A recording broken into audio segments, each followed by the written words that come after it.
চেহারার দিকে তাকান, কোটে তুললে দেখবেন চোরের মতো যাচ্ছে। আরে কোটে তো আমিও গেছি, বাঘের মতো গেছি। আমার মাথায় দড়ি বাঁধা ছিল, তাতে কি? কারণ আমি জানি আমার কোনো অপরাধ নেই। যে মামলা দিয়েছে জীবনে আনসারুল্লাহ কি আমি নামই শুনি। এই জন্য কোটে তুলেছে, আমি বাঘের মতো গেছি। আরো শয়তান ৩৬,০০০ কোটি টাকা মেরেছে এই দরবেশ। কোটে যায় দেখবেন একেবারে মনে হচ্ছে চোর, টাটকা চোর। মানুষ এখন ডিম মারতেছে, তাও ভালো ডিম না, পচা ডিম। অপমান এখনো কিছু হয়নি, শুরু হচ্ছে। দিন যত যাবে জালেমদের প্রতি আল্লাহ নিজে লানত দেবে। ওয়ালাহুম আযাবুম মুহিন, নিকৃষ্টতম শাস্তি ওদেরকে আল্লাহ দেবেই। সূরা আলে ইমরান। এর বাস্তব প্রমাণ এই কালামানিক কলার পাতায় পর্যন্ত শুয়েছে, বিসি উড়ে গেছে। বিসি উড়ে যায়নি, ওর সংসার করার কাজ শেষ। সংসার করবা, জনগণ বিসি উড়িয়ে দিয়েছে। এজন্য জালেমদের অধপতন শুরু হয়েছে। এখনো যারা আশায় আছেন বুক বেঁধে না, আপা আসতেছে। কিসের আপা? এই পৃথিবীর ইতিহাস এইটা। কোন স্বৈরাচার যারা চলে গেছে জীবনে কোনোদিন ফিরে এসেছে এটার ইতিহাস নেই। ৮৫০ বছর আগে লক্ষণ সেন পালিয়েছিল, আর ৮৫০ বছর পরে উনি পালিয়েছে। তাহলে একটা যোগসূত্র আছে। লক্ষণ সেন মুসলমান না হিন্দু? হিন্দু নয়, পালিয়ে যায়। আপনি মুসলমান, পালিয়ে গেলেন কোন কারণে? ওনার সাথে আপনার একটা সম্পর্ক আছে মনে হয়। আমি জেল থেকে বলছি, আমি মেজর ডালিম বলছি, আমার ফাঁসি চাই। এই বইগুলো নিয়ে আসেন, আমি দেখাবো ওনাদের যে ইতিহাস, জন্ম বংশ পরস্পরায়। আমার মনে হয় লক্ষণ সেনের বংশ হয়ে যেতে পারে। আমি ওইদিকে আর না যাই, কিন্তু আমার আফসোস লাগছে একটা হাজি মানুষ আপনি। আজ এই ১০-১২ দিন দেখছি বাইরের দেশের বিভিন্ন মোড়লদেরকে সৎ কর্নার পাওয়ার জন্য বিভিন্ন কথা ছড়াচ্ছেন, মিথ্যা কথা। কি যে আমি নির্বাচিত ছিলাম, আমাকে উৎখাত করা হয়েছে, এটা ডাহা মিথ্যা কথা। আপনি নির্বাচিত ছিলেন এ কথা শয়তানকে বলেন, শয়তান পর্যন্ত হাসবে। এ ১৫.৫ বছরে নির্বাচন হয়েছে এই দেশে, এ দেশের ঘোড়াও বিশ্বাস করবে না। কারণ নির্বাচনের আগে ১৫৪ জন অলরেডি ঘোষণা হয়ে গেছে। নির্বাচিত হলেন কি করে? এরপরে দিনের ভোট আপনি রাতে করে ফেলেছেন। এই কথা বলেন না কেন? আমার সাথে এক ওসি ছিল জেলখানায়, ও আমারে বলছিল, হুজুর আপনি যে তাওবার ব্যাখ্যা বললেন, আমিও একটা তাওবা করেছি, দেখেন তো আমার তাওবা হয়েছে কিনা। কিভাবে? সেই যে নির্বাচন গেল, আমি বাইরে ছিলাম, আমার দল বল নিয়ে আমার যা আছে এসআই এবং কনস্টেবল, আরো কিছু আছে হেলমেট বাহিনী, আল্লাহর ওলি তারা, এদেরকে নিয়ে আমি রাত ১২টার পর থেকে ভোট কাটা আরম্ভ করলাম। ফজর পর্যন্ত কাজ করে কমপ্লিট করে বাক্স পাঠিয়ে দিলাম জায়গা মতো।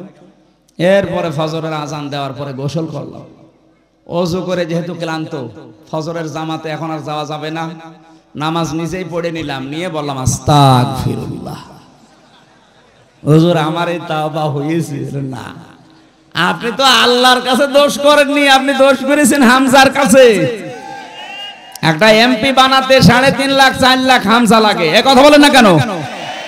আপনি সবাইটা নিজে নিয়ে নিলেন, কি আমরা কি ঘাস কাটছি? তাহলে কি তওবা করবো কি করে? হ্যাঁ, তওবার একটা পদ্ধতি আছে। যার যার ভোট আপনি নষ্ট করেছেন, কেটে নিয়েছেন, আগে তার কাছে যে মাপ চাবেন। এই ৩.৫ লাখ ৪ লাখ মানুষের কাছে। কথা বলেন না কেন? কিন্তু ভয়ঙ্কর বিষয়, আপনি এই যে জেলে আমার সাথে কয় বছর আছেন, নুসরাত হত্যা মামলার ওসি, এই যে কয় বছর হয়ে গেল, ৮ বছর জেল দিয়েছিল ওনারে, কয় বছর পরে শুনলাম বেরিয়ে গেছে, এই স্বাধীনতার আগে বের হয়েছে। এখন আপনার একটা ভয়ঙ্কর বিষয়, আপনি যতদিন জেলে আছেন এর ভেতরে অনেক হামজা মারা গেছে। কি অনেক মানুষ এই কয় বছরে দুনিয়া থেকে বিদায় নিয়েছে, এখন তাদের কাছে আপনি ক্ষমা চাবেন কি করে? অন্তত এখন জেল থেকে বের হয়ে নাই যারা বেঁচে আছে তাদের কাছে ক্ষমা চাইলেন, কিন্তু যারা বেঁচে নেই তাদের কাছে আপনি মাফ চাবেন কি করে? তার মানে আপনার তওবা হবে না। এই জন্য জালেমদের দোসর ছাড়া তাদের দুনিয়াও শেষ, আখিরাতও শেষ। কি করলেন আপনি? নিজের পায়ে নিজে কোড়াল মারলেন। মুসা নবী তাওবা করেছিলেন এইরকম তাওবা যে অপরাধ যার কাছে স্বীকার করো, তার কাছে সবাই সবার কাছে মাপ চাই, স্বীকার করে যে আপনার এই অধিকার আমি নষ্ট করেছি, আপনার এই দিন একটা গালি দিয়েছিলাম আপনি মাফ করে দিন, আল্লাহর সাথে যা করেছেন আল্লাহকে বলেন। এই তাওবা করার পরে শুধু মোনাজাত করতে দেরি, সঙ্গে সঙ্গে আল্লাহ বৃষ্টি দিতে দেরি করে। সুতরাং এখানে যদি কোনো মহিলা কোনো পুরুষ এই তালাতালি করার এই রোগের রোগী থাকেন, এক্ষুনি বেরিয়ে চলে যাবেন, নাই তো এই মাহফিল মাঠে মারা যাবে। দেখেন তো কোনটা উঠছে, ওই যে দুইজন উঠে চলে যাচ্ছে। দেখ, তালাতালি করা মানুষ লাগবে না, দেন বের করে দিন। 6 নম্বরে পেয়েছি ওই মহিলা জাহান্নামী যে অন্যের সুখে হিংসা করে। সিরাজগঞ্জে নেই, আমার হোক অন্য কারো যেন না হয়, এত হিংসা ভেতরে যে আমার 20 তলা হোক অন্যের যেন 1 তলাও না হয়। একটা লোক চাষ করতে গিয়ে একটা পাথর পেয়েছিল, পাথরে যেই ঘষা লাগে দৈত্য বের হয়ে আসে, ডাক দিয়ে বলে মালিক কি চান, যা চাবেন তাই দেব, কিন্তু দুঃখের বিষয় আপনাকে যা দেব আপনার পাশে যে থাকবে তার ডবল হয়ে যাবে, বসে দরকার নেই। বাড়িতে যে স্ত্রীকে বলছে শোনো এটা কুদরতি পাথর, এটা হেফাজত করে রাখবা, সাবধান ঘষা যেন না লাগে, আমি মাঠের থেকে ঘুরে আসতেছি। স্ত্রী চিন্তা করছে নিষেধ করে গেল ঘষা যেন না লাগে, দেখি একটা ঘষা দিয়ে, যেই দিয়েছে ঘষা দৈত্য বের হয়ে বলছে মালিক কি চাই আপনার। কি চাই মানে, দেখো না কুড়ি ঘরে আছি, আমার 1 তলা বাড়ি চাই। ও তো আর জানে না যে পাশের বাড়ি 2 তলা হয়ে যাবে। যে বলেছে 1 তলা বাড়ি চাই, ওটা তো ঠিকই আছে, পাশের বাড়ি সব 2 তলা। ও মাঠ থেকে বাড়ি এসে আর বাড়ি চিনতে পারে না, বহু কষ্ট করে বাড়িতে গিয়ে বসে কি গো সে পাথর কই, বসে ঘষা দিয়ে ফেলেছি। তুমি তো ঘষা দিলে বাইরে এসে দেখো অবস্থা কি কি হয়েছে, তোমার বাড়ি 1 তলা, পাশের বাড়ি সব 2 তলা, পাথর আবার নিয়ে আসো। পাথর ঘষা দিয়ে দৈত্য এসেছে, মালিক কি চাই, কি চাই মানে বোঝো না, আমার 1 চোখ কানা করে দে। আমার যদি 1 চোখ কানা হয় আশপাশে সবাই কি হিংসা মানুষের ভেতরে গো না। আর সব সময় এই দোয়া করেন আল্লাহ আমাকে যা দিচ্ছেন দিচ্ছেন, ওখানে যা দিচ্ছে ওরে দেন, কিন্তু আমারও দেন। এই মন তৈরি করা অত সহজ না। এই মন তৈরি করতে হলে নিয়মিত নামাজি হওয়া লাগবে। ইন্নাল ইনসানা খুলিকা হালুআ ইযা মাসসাহুশ শাররু জাযুআ ওয়া ইযা মাসসাহুল খায়রু মানুআ ইল্লাল মুসাল্লিন। মানুষের কিছু গুণাগুণ আল্লাহ বর্ণনা করেছিলেন যে তারা অস্থির, তারা নিয়ামত পেলে কৃপণ হয়ে যায়, তারা দুঃখ যন্ত্রণা পেলে হতাশ হয়ে পড়ে, কিন্তু যারা মুসল্লি তাদের ভেতরে এই গুণগুলো থাকবে না। আল্লাহ কোন মুসল্লির কথা বললেন, আল্লাযীনা হুম আলা সালাতিহিম দাঈমুন, যারা নিয়মিত। কোন মুসল্লি? আমরা আজকে থেকে জীবনে যাই করি নিয়মিত মুসল্লি হওয়ার চেষ্টা করব ইনশাআল্লাহ। দরুদ সালাম পাঠ করে আমাদের আজকের আলোচনার বিষয় হচ্ছে আমলনামা। কি বললাম? এটা নাম শুনতে যত ছোট মনে হচ্ছে, এটা কিন্তু অত ছোট জিনিস না।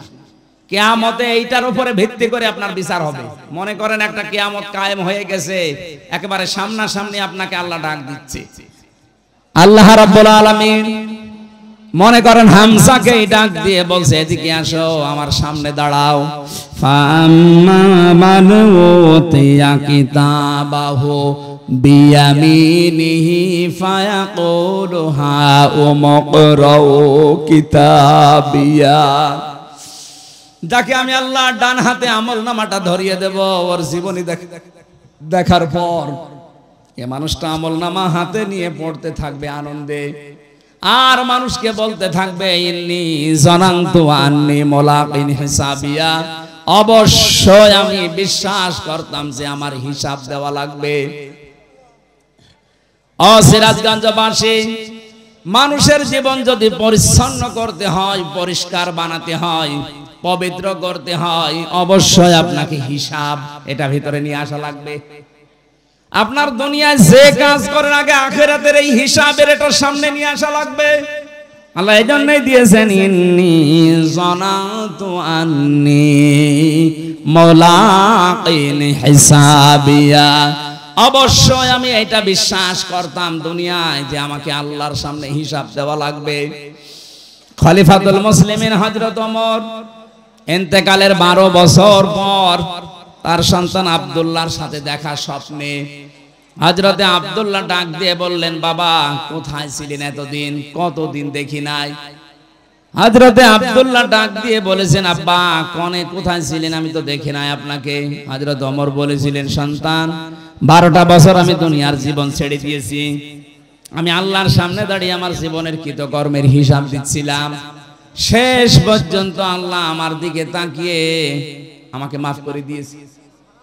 এই আয়াতের তাফসীর পড়তে গিয়ে পেয়েছি, আল্লাহ পাক যদি কিয়ামতে কাউকে ইচ্ছা করে যে তাকে মাফ করে দেবে, মনে করেন আমাকে, সেলিম রেজা ভাইকে, এই মানুষগুলো শাহিন ভাইকে যদি আল্লাহ মনে করে আমি মাফ করে দেব, একটা কুদরতের চাদর দিয়ে ঘিরে নেবে। আগে লক্ষ কোটি কোটি মানুষের সামনে থেকে তার হাতটা ধরে নিয়ে এসে চাদর দিয়ে ঘিরে ফেলবে। আল্লাহ নিজের সামনে দাঁড় করিয়ে বলবে, হামজা এই করেছিলি বল। মানুষ মাথা নিচু করে বলবে, রব্বুল আলামিন আমার ভুল হয়ে গেছে।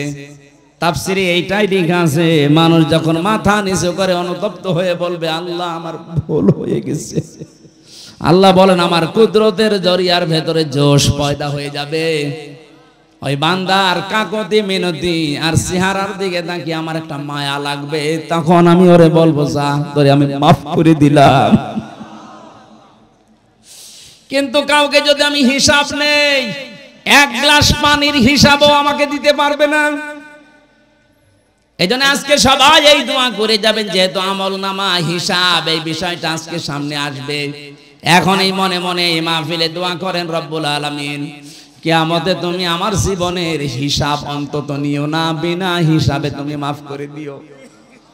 কারণ আল্লাহর যে বিচারের সিস্টেম, আল্লাহর বিচারে কোনো অবিচার বলতে কিছু, আরো জোরে বলে, আল্লাহর বিচার ব্যবস্থায় অবিচার, আরো জোরে, আল্লাহ যদি ন্যায় বিচার করে কেউ বাঁচবে না।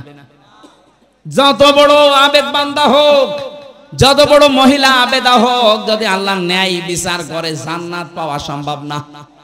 একটা পথ খোলা আছে, আল্লাহ যদি দয়া করে মাফ করে দেয়। এই জন্য কাবা শরীফ যখন দেখবেন তাওয়াফ করে মানুষ, তখন প্রত্যেকে এই কথা বলে, রুকনি ইয়ামিনি থেকে ষষ্ঠ চক্কর দেওয়ার সময় আল্লাহুম। এই জন্য আমাদের আহ্বান থাকবে, আমরা আপনাকে ভালোবাসি, আপনারা আমাদেরই আত্মীয় স্বজন। কেউ আমরা বউ বলি, কেউ ভাবি বলি, সে যায় বলি। এটা তো সিরাজগঞ্জ, মনে হয় রাজশাহী বিভাগ না, যাক রংপুর বিভাগ নেই, বেঁচে গেছে।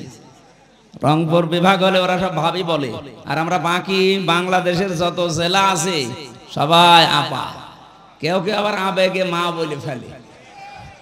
আপনার মা নেই, কোন কারণে আপনি মা বলতে যান? নিজের বাবা বাদ দিয়ে অন্য কাউকে যদি কেউ বাবা ডাকে তার গুনাহ হবে।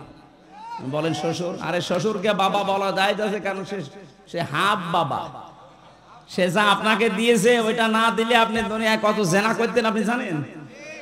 সুতরাং তাকে আপনি বাবা বলবেন। শ্বশুরকে বাবা বলা যায় যাচ্ছে না, নেই আছে, কিন্তু নিজের বাবার সামনে বারবার বলতে যাবেন না, তাহলে বাবা আবার কষ্ট পাবে। আমার ভাইরা, আমি যেটা বোঝাতে চাচ্ছিলাম, তাহলে তাও বা আমি ওদেরকে যেহেতু বাঁচাতে চাই, আপনারা আজ দিক ভ্রান্ত হয়ে হতাশ হয়ে ঘুরতেছেন। কত মানুষ আজ হতাশ হয়ে গেছে, জীবন পর্যন্ত এখন দিয়ে দিচ্ছে, সুইসাইড করছে। মাত্র 3 মাসে অনেককে দেখলাম, অনেক জালেম এবং জালেমদের দোসররা হতাশা, নিরাশা, অস্থির হয়ে জীবনের উপরে শেষে আর ভরসা রাখতে পারছে না, সুইসাইড করছে। অথচ এইরকম জীবনই তো আমাদেরকে আপনারা দিয়েছিলেন, 15 বছর আমরা কাটালাম। কথা বলেন না কেন? আমরা তো সুইসাইড করিনি। আপনারা 3 মাসে হতাশ হয়ে গেছেন, এটা এমনি হয়নি। আল্লাহ বলেন আমি নিজে তাদেরকে হতাশ বানিয়েছি। এটা সূরা আনআম 44 নম্বর আয়াতে আছে, হাত্তা ইযা ফারিহু বিমা উতু, তাদেরকে দানকৃত ক্ষমতা পাওয়ার পরে যখন তারা আনন্দে মেতে থাকে, আখাযনাহুম বাগতাতান, হঠাৎ করে তাদেরকে আমি ধরলাম। এই যে 2024 সালের 5 অক্টোবর আল্লাহ যে ধরেছে, এটা কি ওয়াজ করা লাগবে? আর শুধু ছাত্র জনতা না, আল্লাহ নিজে তাদেরকে ধরেছে। এই জন্য আখাযনা একালিফ টান আছে, এটার ফাইল কর্তা আল্লাহ নিজে। বাগতাতান মানে আকস্মিক ভাবে, আল্লাহ যে আকস্মিক ভাবে তাদেরকে ধরেছে তার প্রমাণ ওরা দুপুরের খাবারও খেতে পারে না। কত শখ করে রান্না করেছিল, ছেলেমেয়েরা যে খেয়েছে। এই আয়াতের পরের শব্দ ফাইদা হুম মুবলিসুন, ওরা হতাশ এবং নিরাশ হয়ে গেছে। আল্লাহ তাই করেছে। কোন কারণে? ফেরেশতারা এসে কানের কাছে এইটা বলেছিল, ভয় পাবেন না, আপনার ওই সন্তানের দায়িত্ব আল্লাহ নিয়ে নিয়েছে, আপনার স্ত্রীর দায়িত্ব আল্লাহ নিয়ে নিয়েছে, আপনার দলীয় লোকজন পালিয়ে বেড়াচ্ছে, আপনার সহকর্মী যারা সহযোদ্ধা সবাই পালিয়ে বেড়াচ্ছে, কারো কারো ফাঁসি হয়ে গেছে, আপনার কোনো চিন্তা নেই, এগুলোর সব আমার আল্লাহর হাতে এখন চলছে। আমার মনে হয় এই কথা শোনার পরে তার 2 ঘন্টা ঘুম এসেছে। আপনি বাস্তবে শুনতে যেমন সহজ মনে হচ্ছে, ওই জায়গায় থাকেন তো দেখি, জেলখানায় সবচাইতে বেশি চলে ঘুমের বড়ি। আমি এই 3টি বছরের ভেতরে আমার মনে হয় কত যে ঘুমের বড়ি গেছে আল্লাহ জানে, আরো ডাক্তাররা জানে। অথচ আমার কোনো চিন্তাও ছিল না, আমার পরিবারটা দেখার মতো আমার মা বাবা আছে, আমার শ্বশুর শাশুড়ি ধনী মানুষ তারা আছে, আমি শুধু ঘরের ভেতরে আটকা অবস্থায় আছি জেলখানায়, এই তাই আমার চিন্তায় ঘুম আসে না। আর তার কত কিছু বলেন তো, লক্ষ লক্ষ মানুষের কর্মসংস্থান তৈরি করে দিয়েছে লোকটা, তাও হারাম না, সব হালাল কর্মজীবন। এত বড় কঠিন কঠিন বিপদ যার মাথার উপরে চলছে, নিজের ব্যারিস্টার ছেলে গুম হয়ে পড়ে আছে, কোনো খবর নেই, আর মেরে ফেললেও তো খবর আসতো যে মরে গেছে, একটা সান্ত্বনা পাওয়া যায়, অথচ গুম হয়ে আছে, মরে গেছে না বেঁচে আছে জানি না। এই চিন্তা থাকলে তো আমার জীবনেও ঘুম আসতো না। কতব ভাই আমারে বারবার ওই দিন বলেছিলেন, হামজা ভাই ওনার ঘুম আসলো কি করে, আমি আজ পর্যন্ত মিলাতে পারিনি। আমি মিলিয়েছি, এই যে সূরা হামিম সেজদার এই 30 নাম্বার আয়াতটা আল্লাহ তার কানের কাছে ফেরেশতা দিয়ে শুনিয়েছে, নাই তো তো জীবনও ঘুম আসার কথা না। এতটুকুই ফেরেশতারা শেষ করেনি, কিসের চিন্তা করেন, কিসের ভয় পান আপনি? কোনো ভয় নেই আপনার, কোনো চিন্তা নেই। ওয়াবশিরু বিল জান্নাতিল্লাতী কুনতুম তুআদুন, ওই জান্নাতের সুসংবাদ গ্রহণ করেন যার ওয়াদা আল্লাহ করেছেন। নাহানু আউলিয়াউকুম ফিল হায়াতিদ দুনিয়া ওয়া ফিল আখিরাহ, আমরা আপনার সঙ্গে ছিলাম দুনিয়াতে, এখন আপনার সঙ্গে সাথী আছি, জান্নাতে যাওয়া পর্যন্ত আপনার সঙ্গে থাকবো, এমন জায়গায় আপনাকে আমরা পৌঁছিয়ে দেওয়ার জন্য এসেছি। ওয়ালাকুম ফিহা মা তাশতাহি আনফুসুকুম ওয়ালাকুম ফিহা মা তাদউন নুজুলাম মিন গফুরির রহিম। এমন একটা বাগানে আপনাকে আমি প্রবেশ করাবো, এমন একটা জান্নাতের ভেতরে আপনাকে আমরা ঢুকিয়ে দেব যেখানে চাওয়ার আগে জিনিস পাওয়া যায়। আল্লাহ আমাদের কপালেও যেন এরকম একটা কিছু লিখে রাখে, বলেন আমিন। দয়াময়ের পক্ষ থেকে এটা বিশাল একটা মেহমানদারি। সিরাজগঞ্জবাসী, আমি আয়াতটা তুলেছিলাম এই কারণে, সত্যি সত্যি যদি আমরা এই পৃথিবীতে আল্লাহকে রব বলার পর টিকে থাকতে পারি, পরিস্থিতি যতই কঠিন হোক, একটা অজানা সুখ, অনির্বচন সুখ আপনাকে আল্লাহ দান করবেন, যেটা পাওয়ার জন্য ওই যোগ্যতা, ওই লেভেলে যাওয়া লাগবে। আজকের মাহফিল থেকে এমন একটা কিছু আমরা নিয়ে যেতে চাই, অন্তত মরণের বিছানায় আষাঢ় খেয়ে পড়ে যেন আমার আফসোস শুরু না হয়, আমি যেন হাসতে হাসতে মরণের বিছানা থেকে আল্লাহর জান্নাত দেখে হযরতে আসিয়ার মতো যেন বলতে পারি, আল্লাহ জান্নাতে আমার জন্য একটা ঘর বানিয়ে দাও, বলেন আমিন। যেহেতু কথাটা এসেছে, আমি মেয়েদেরকে বলছি, সম্মানিত মা বোনেরা, পৃথিবীতে আপনার স্বামী, অনেক মহিলা কল দিয়ে বলে আপনি খালি মেয়েদের কথা বলেন, পুরুষের বিরুদ্ধে বলতে পারেন না। হ্যাঁ, মেয়েদের কথা কেন বলি জানেন? সবচাইতে বেশি ভালোবাসেন নবীজি এই পৃথিবীতে 3টা জিনিসকে, তার 1 নম্বরে নারী, স্ত্রী। আপনারা মায়ের জাত, স্ত্রীর জাত, এই জন্য আপনাদেরকে আমিও বেশি ভালোবাসি। কিন্তু আমি দেখতে পাচ্ছি কোরআন আর হাদিসের চোখ লাগিয়ে অধিকাংশ মেয়েরা জাহান্নামে যাচ্ছে। আমি বাঁচাতে চাই আপনাদেরকে। এ পৃথিবীতে আপনার স্বামী যত খারাপ হোক, আপনি তো এইটাই বলতে চান হামজা ভাই, স্বামীদের বিরুদ্ধে ওয়াজ করতে পারেন না, আমি ওয়াজ কি করব? এদেশে আজ পর্যন্ত নারী নির্যাতনের মামলা আছে, পুরুষ নির্যাতনের কোনো মামলা নেই। আমরা যে কোন যন্ত্রণায় আছি এটা বোঝাতেও পারি না। অন্তত ডক্টর ইউনূসকে আমরা আহ্বান জানাবো, খুব তাড়াতাড়ি পুরুষ নির্যাতনের একটা আইন বানান। শুধু আমি একা না, এখানে যত স্বামী বসে আছে অধিকাংশ মানসিক যন্ত্রণায়, মানসিক রোগী হয়ে যাচ্ছে স্ত্রীর ব্যবহারের কারণে। আমি কয়েকটা বলছি, একটু মেলান তো পান কিনা। এটা তিরমিজি শরীফের হাদিস। আল্লাহর নবী বলেন, নেককার মহিলা দুনিয়াতে তো ওইটাকে বলা হয় যেটা 5 ওয়াক্ত নামাজ পড়ে, রমজানের রোজা রাখে আর কালো বোরকা পরে ঘোরে না। তিরমিজি শরীফের ভেতরে 4টা গুণ দেওয়া আছে। আপনি দেখবেন আপনার স্ত্রীর ভেতরে, আপনার মেয়ের ভেতরে, আপনার ভাবির ভেতরে 4টা পাওয়া যায় কিনা। যদি পাওয়া যায় তার জন্য জান্নাতের 8টা দরজা খোলা থাকবে। আর যদি 4টার একটাও পাওয়া না যায়, জান্নাত না জাহান্নামের 7টা দরজা খোলা থাকবে। 1 নম্বরে ইদা নাজারা ইলাইহা সাররাতুহু, স্বামী যখন তার দিকে তাকাবে সে স্বামীকে আনন্দ দেবে, হয় কথাবার্তা দিয়ে, ব্যবহার আচার দিয়ে, অভ্যর্থনা দিয়ে, যেভাবেই হোক স্বামীকে সে আনন্দ দেবে। আজ বাংলাদেশের দিকে তাকান, এইরকম মহিলা এখন ঘরে ঘরে নেই। এটা তো গ্রাম অঞ্চলের জন্য বুঝতেছেন না, এখানে এখনো ভালো মানুষ আছে, শহরের অবস্থা আরো খারাপ। স্বামী যখন বাইরে থেকে আসবে, ওর চেহারার দিকে তাকালে অর্ধেক ক্লান্তি দূর হয়ে যাওয়ার কথা, না আরো ক্লান্তি বেড়ে যায়। সম্মানিত মা বোনের, এটা হাসির খোরাকি না, এটা দুনিয়ার কাজও না, এটা আখেরাতের কাজ। আপনার স্বামীর আনন্দ নিয়ে, স্বামীর ভালোবাসা নিয়ে আপনার জান্নাত আল্লাহ তৈরি করবে। যখনই আসবে আপনি মনে করবেন দুনিয়ায় সব চাইতে বড় মেহমান আমার বাড়িতে এসেছে। নবীজির স্ত্রী উম্মে সালমা, না উম্মে মাইমুনা, হযরতে মাইমুনা রাদিয়াল্লাহু তাআলা আনহা, তিনি একবার সাজগোজ করে বাড়িঘর পরিষ্কার করে বিছানা পাতি চাদর বিছিয়ে তিনি অপেক্ষায় আছেন। এলাকার মেয়েরা এসে বলে, মাইমুনা কে আসবে আজকে এত সাজগোজ? হযরতে মাইমুনা বলেছেন, হে আমার এলাকার মানুষেরা, হে মহিলারা, এ পৃথিবীর সর্বশ্রেষ্ঠ মেহমান আমার স্বামী মুহাম্মদুর রাসূলুল্লাহ আজকে বাড়িতে আসতেছে। বলেন তো, তাদের কাছে সবচাইতে বড় মেহমান ছিল তার স্বামী।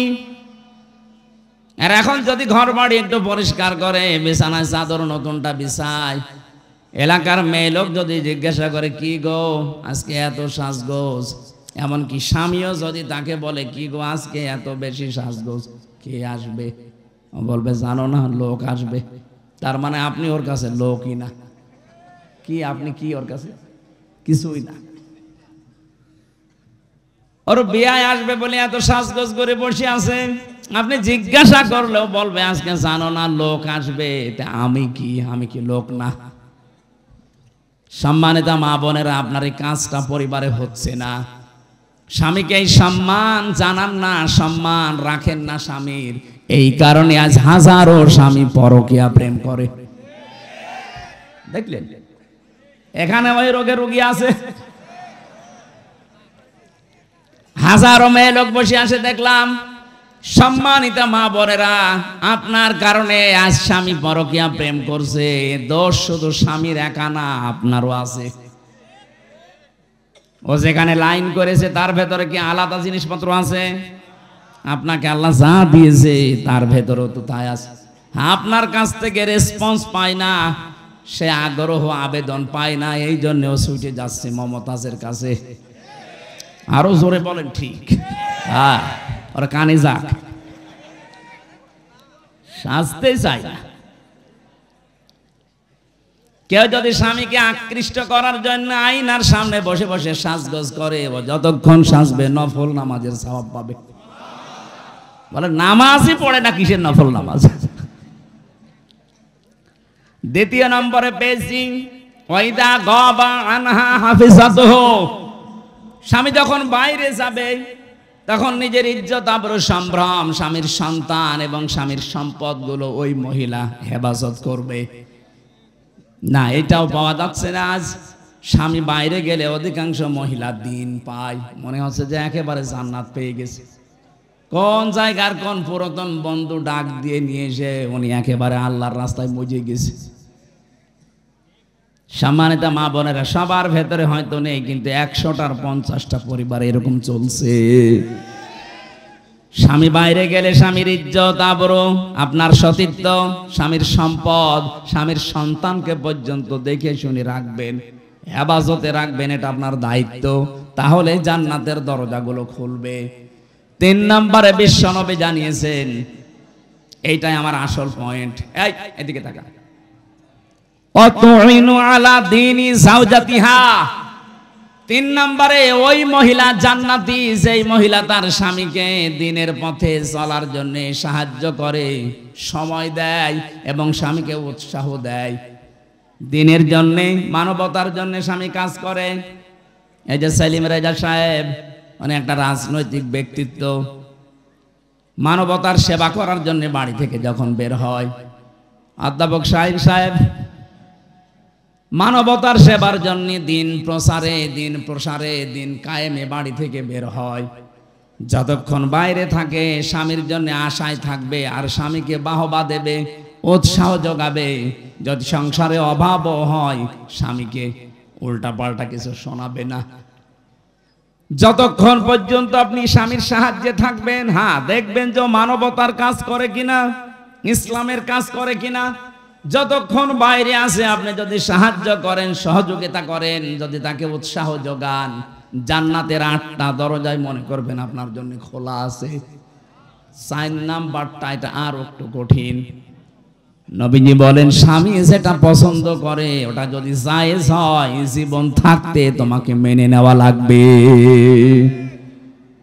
সিরাজগঞ্জের মা বোনেরা, আমি নিজে একজন স্বামী, আমি আমার ঈমান থেকে বলছি, যত স্বামী এখানে বসে আছে প্রত্যেকটা স্বামী আমরা চাই বিয়ের পরে যেন আমাদের মা বাবা আমাদের সাথে থাকে। এটা চান না? 100টা পরিবারের 98টা মহিলা এটা চায় না। সে দিনদার মহিলাও বলেন আর বেদিনদার বলেন, বদ্দিন মহিলা, দিনদার মহিলা, সবার এখন এই আচরণ না, আমি তোমার মা বাবার সাথে থাকতে পারবো না। কোরআন শরীফ আমার সামনে, আমি হাত দিয়ে বলছি, আমি স্বামী হিসাবে দাবি করছি, যদি সত্যি আমার মন আমার স্ত্রী 100 ভাগ পেতে চাই, ও যেন ওর মা বাবার সাথে যা করে আমার মা বাবার সাথে ওইরকম করা লাগবে। এক কথা বলছেন, নাই তো জীবনও আপনি আমার মন পাবেন না। সংসার করার জন্য উপরে উপরে হয়তো ভালোবাসা দেখাতে পারি, কিন্তু ভেতরে আমার জ্বলে পুড়ে ছাই হয়ে যাবে। সম্মানিত মা বোনের, এই ভুলটা জীবনও করবেন না। স্বামীর মা বাবা, স্বামীর বোন আর ভাই, এদের সাথে যত ভালো আচরণ করতে পারবেন আপনি স্বামীর কাছ থেকে তত ভালোবাসা মহাব্বত বেশি পাবেন। আর স্বামীকে নিজের আয়ত্তে রাখার জন্য এর চাইতে বড় ঔষধ আর নেই। আজ হাজারো পরিবারে আমরা দেখতে পাচ্ছি, অধিকাংশ পরিবারে স্বামী বাধ্য হয় মা বাবাকে আলাদা করে দিতে, এমনকি বাড়ি থেকে বের করে দিচ্ছে, বৃদ্ধাশ্রমে রেখে আসতেছে। কয়েকদিন আগে আমি নীলফামারীর কিশোরগঞ্জ গিয়েছিলাম, ওখানে দেখে একটা বৃদ্ধাশ্রম আমার নিয়ে গেল দেখার জন্য। এই লাইনে প্রায় 25 জন, এই লাইনে 25 জন মা আর বাবা বসে আছে। তাদের চোখের দিকে তাকালে আমার মনে হচ্ছে প্রত্যেকটা মা বাবা সন্তানের জন্য বরদোয়া করছে, অথচ তাদের তো ছেলে মেয়ে আছে আমার মতো। কোন ছেলে কখনো চায় না মাকে বাবাকে আমি বৃদ্ধাশ্রমে দিয়ে আসি, না, সে যত খারাপ ছেলে হোক, এটা বাধ্য হয় বোর কারণে। আর এই বউকে পানি পড়া খাওয়ায় ওই বোর মা আর ওর বড় বোন, ওখান থেকে বারবার টিপস দেয়, কতদিন আর থাকবে, আলাদা হয়ে যা, আরামে খেতে পারবি। এরকম ছোট মনের বউ দেশে নেই। কার কার বর এরকম মন ছোট, হাত তোলেন তো দেখি। না, এই এলাকায় আমার মনে হয় এই হাদিস বলা ঠিক হলো না।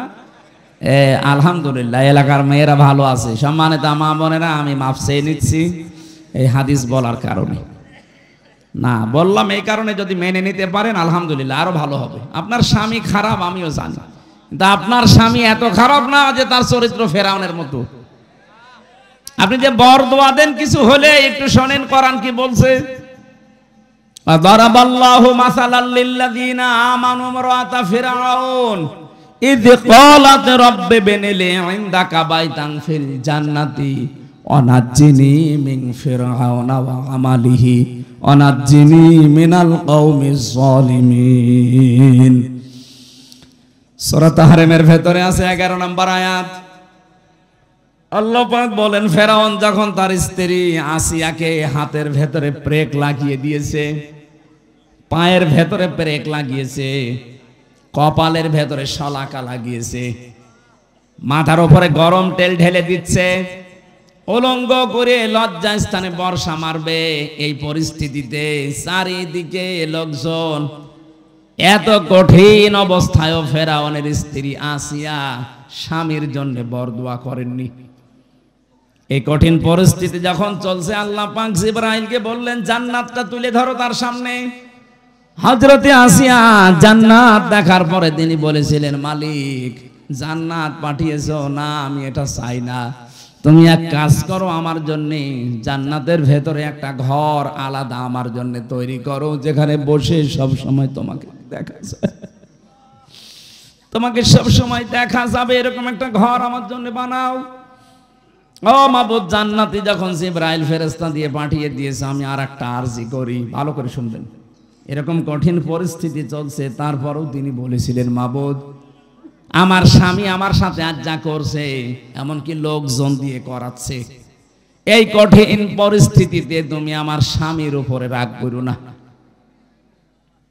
এমনকি যাদেরকে দিয়ে অত্যাচার করাচ্ছে তুমি তাদের হাত থেকে আর আমার স্বামীর হাত থেকে তুমি আমাকে রক্ষা করো, কিন্তু তাদের উপরে তুমি গজব দিও না। কত বড় কঠিন পরিস্থিতি, এর বড় স্বামীর জন্য তিনি বরদোয়া দেননি, আর আপনি একটা সাবান কম হলে গালি দেন।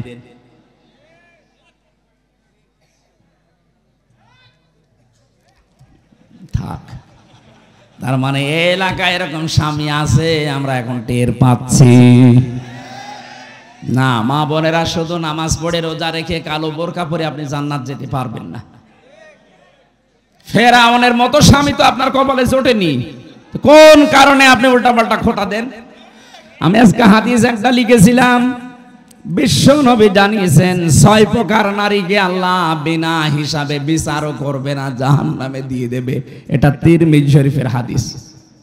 1 নম্বরে যে মেয়েরা মাথার চুল খোলা রেখে বাড়ির বাইরে যায়, এরকম মহিলা দেশে নেই।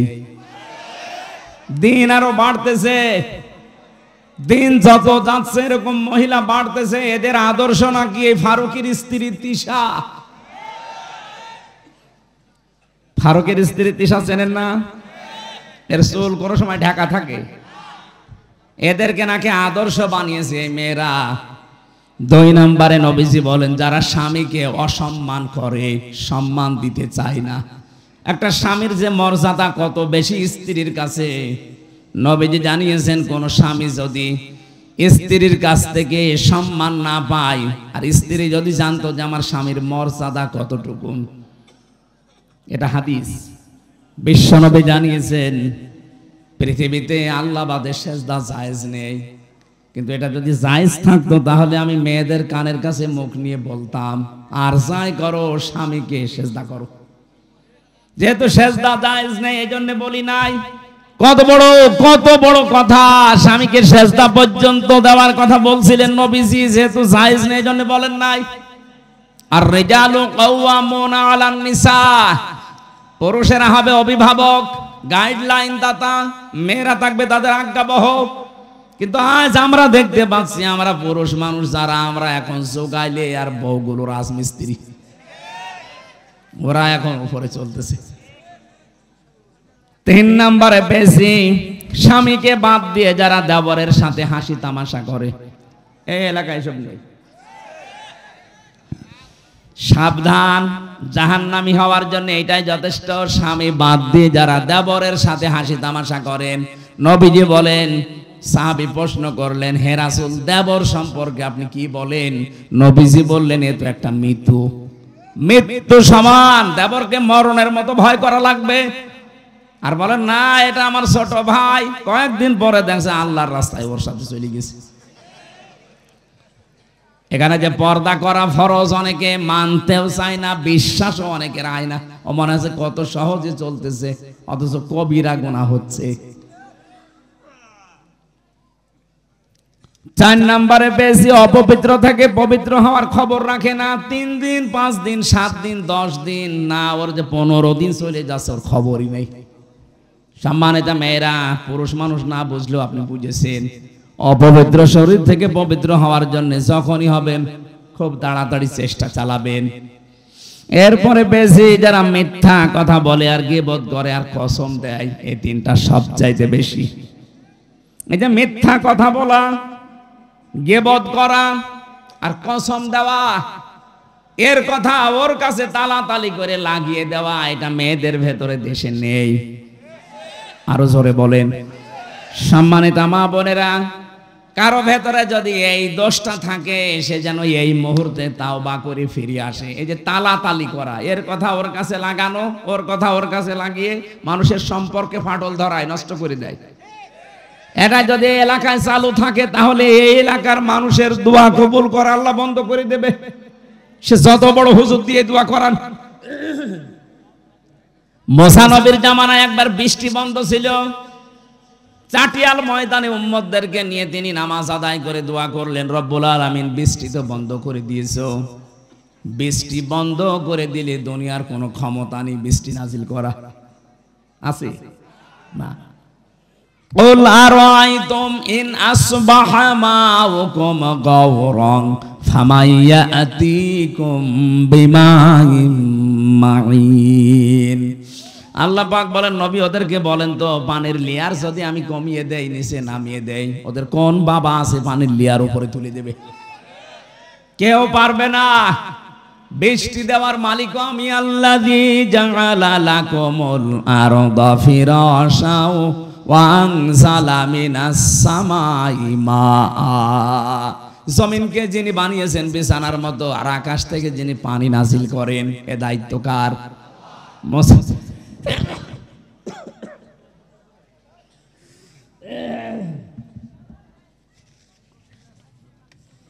মুসা নবী বলছিলেন, রব্বুল আলামিন, আকাশের পানি যেহেতু বন্ধ হয়ে গেছে, আমার তো কষ্ট হচ্ছে, কিন্তু এইগুলো তো আমার উম্মত, কিন্তু তোমার তো বান্দা, তোমার বান্দার জন্য তোমার মায়া লাগে না? আল্লাহ বলেন, মায়া লাগে, তাহলে বৃষ্টি দাও না। বলে না, এ কথা শোনা যাবে না, মায়া লাগে কিন্তু আমি বৃষ্টি দেব না। হযরত মুসা নাছড় বান্দা ছিলেন, কারণ আল্লাহ তার সাথে কথা বলতেন কালিমুল্লাহ। আল্লাহ মাঝে মাঝে বলতেন, মুসা, আমি তোমাকে আমার নিজের জন্য বানিয়েছি। তুমি যখন বারবার নাছড় বান্দা বলো না বৃষ্টি দেওয়া লাগবে, আমি কিন্তু বিরক্ত হয়ে গেছি, কেন বৃষ্টি দেব? আমি দেব না। মুসা নবী বলে, আল্লাহ, এগুলো আমার উম্মত, আমার মায়া লাগছে, কতদিন হয়ে গেল, তাড়াতাড়ি বৃষ্টি দাও। আল্লাহ পাক বলেন, হ্যাঁ, আমি বৃষ্টি দিতে পারি, কিন্তু তুমি যাদেরকে নিয়ে দোয়া করছো, এর ভেতর একজন নামিমা, তালাতালি করা মহিলা আছে। এই মহিলা যতক্ষণ বের হয়ে না যাবে, তুমি মুসা নবী হওয়ার পরও তোমাদের দোয়া আমি ফেরত দিয়ে দেব, কবুল করব না। হযরতে মুসা এমনি রাগান্বিত নবী ছিলেন, রাগ হলে তার টুপি দিয়ে চুল খাড়া হয়ে বেরিয়ে যেত। ডাক দিয়ে বলে, মাবুদ, তুমি শুধু ওই মহিলার নাম বলো, দেখো কি করি। না, আমি নিজেই মানুষের নাম ধরতে নিষেধ করি, আর এখন আমি নিজে নাম ধরবা, তুমি অপমান করবা তারে। হযরত মুসা বলে, আল্লাহ, আমি তো আর জানি না মানুষের মনের খবর, আমি কি করে জানবো বলেন? আল্লাহ পাক একটা বুদ্ধি দিলেন, কাজ করো, চাটিয়াল ময়দানে গিয়ে উম্মতদেরকে তওবা করাও, ওরা যদি খাস নিয়তে তওবা করতে পারে, আমি আল্লাহ ওদেরকে মাফ করে বৃষ্টি দিতে পারি। মুসা নবী এসে ডাক দিলেন, আমার উম্মতেরা, এখানে একজন মহিলা আছে, তালাতালি করা, মানুষের কথা লাগিয়ে বেড়ায়, কিন্তু কে আছে এটা আমি জানি না, তবে আছে। সে যতক্ষণ এখানে থাকবে কারো দোয়া কবুল হবে না, দয়া করে সে যেন বেরিয়ে যায়। অথবা আমি এখন তাওবা করছি, আমার সাথে সবাই যেন মিলে তাওবা করে, তিনি তাওবা পড়ালেন। তাওবা মানে আমাদের মতো যে আস্তাগফিরুল্লাহ রাব্বি মিন কুল্লি যামবি না, আমরা তো একটা বাক্য পেয়েছি, চামড়ার মুখ পেয়েছি, অহরহ বলতে থাকছি, কিন্তু তাওবা আর ইস্তেগফার এক জিনিস না। আপনি ইস্তেগফার পড়েন সব সময়, আস্তাগফিরুল্লাহ আস্তাগফিরুল্লাহ আস্তাগফিরুল্লাহ পড়তে থাকেন, আপনার জীবনের গুনাহগুলো মাফ হবে। ওইটা যেটা আল্লাহর সাথে সম্পর্কিত। কথা বুঝতেছেন না? আপনি বলছেন কি? তাওবার ইস্তেগফার এক জিনিস না, দুইটার অক্ষরও এক না। তাওবার ভেতরে যেই কয়টা অক্ষর আছে, ইস্তেগফারের ভেতরে ওই অক্ষরগুলো নেই। কথা বলেন তো? তাহলে আমরা সব সময় যদি ইস্তেগফার করি, যেমন আস্তাগফিরুল্লাহ, এটা করলে গুনাহ মাফ হবে। কোন গুনাহ? এটা ক্লাস চলছে। কোন গুনাহ মাফ হবে? আল্লাহর সাথে যেগুলো সম্পর্কিত। আপনি নামাজ পড়েননি, হয়তো আল্লাহ মাফ করে দিলে দিতে পারে, না শাস্তি দিলেও দিতে পারে। রোজা রাখেননি, এটা আল্লাহর সাথে সম্পর্কিত। হজ ফরজ ছিল, হজ করেননি, এটা আল্লাহর সাথে সম্পর্কিত। কিন্তু বান্দার সাথে যেটা সম্পর্কিত, ওইটা আপনার আস্তাগফিরুল্লাহ মাফ হবে না। কথা বলেন না কেন? ওটা যদি তাওবা করেন মাফ হবে, কিন্তু তাওবার নিয়ম হচ্ছে অপরাধ যার কাছে, স্বীকার করবেন তার কাছে। এই 15.5 বছরে আপনি যার যার ক্ষতি করেছেন, কাউকে মিথ্যা মামলা দিয়ে, মিথ্যা সাক্ষী দিয়ে জীবনটা নষ্ট করে দিয়েছেন। কথা বলেন। এই যে আমার এই 3 বছর নষ্ট করে দিলেন। আমার বাবার প্রায় 30 থেকে 32 লাখ টাকা আপনি নিয়েছেন এই 3 বছরে। কত মানুষকে গুম করেছেন, খুন করেছেন, আয়না ঘরে রেখেছেন। আয়না ঘরের ভেতরে কিছু মানুষকে আমি তো নিয়েছিলাম 10 দিন, দেখেছি এত বড় বড় নখ হয়ে গেছে মানুষের, চুল দাড়ি গপ মনে হচ্ছে জঙ্গল থেকে বেরিয়ে আসতেছে। আমারা যখন রিমান্ড শেষ করে নিচে নিয়ে যেত, রাতের বেলা দেখতাম এই নখ, এত বড় বড় নখ দিয়ে দেওয়ালের সাথে খুশিয়ে খুশিয়ে লিখেছে যে ভাই এই নাম্বারটা একটু বাইরে জানাবেন যে আমি বেশি আছি। 2 দিন 5 দিন না, 2 বছর 5 বছর 8 বছর 10 বছর 14 বছরের মানুষ আমি পেয়েছি। আপনি টের পাচ্ছেন? মুফতি ফখরুল ইসলাম আমার সাথে ছিল। উনি এসে আমারে বলতো, হামজা ভাই আপনার সাথে কি করেছে আমি জানি না, তবে আমার এই পায়ের ভেতর দিয়ে এভাবে হাত ভরে দিয়েছে, এভাবে হাত দিয়ে সামনে যে লোহার ব্যারিকেড দেওয়া, ওর সাথে হাত হ্যান্ডকাপ দিয়ে লাগিয়ে দিয়েছে। আরে ভাই এভাবে 2 মিনিট 5 মিনিট 1 ঘন্টা লাগলেই তো মাথা ব্যথা হয়ে যায়। বছরের পর বছর মাত্র 1.5 থেকে 2 মিনিট সময় দিত টয়লেট করার জন্য। সকালে কয়েকটা পচা ছোলা দিয়ে যেত, দুপুরে 1 বাটি খাবার দিয়েছে, মনে হচ্ছে কেউ মাখিয়ে রেখে গেছে, পারলে খান না পারলে ফেলে দেন। এভাবে 8 বছর 10 বছর 14 বছর আমি পেয়েছিলাম মানুষকে। যখনই ওই দেওয়ালের ওইটা পড়তাম যে ভাই যদি বাইরে যেতে পারে